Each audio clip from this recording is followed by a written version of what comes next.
Hola a todos, mi nombre es Marga Marco, concejal del Partido Popular. Los que me conocen saben que una de mis aficiones y de mis pasiones es correr por montaña.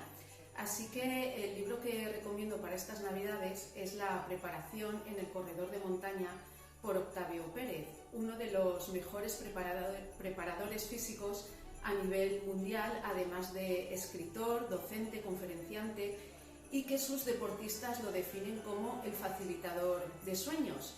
Me gusta este libro porque sirve tanto para los que se están iniciando en el mundo del trail como los que se dedican a nivel profesional.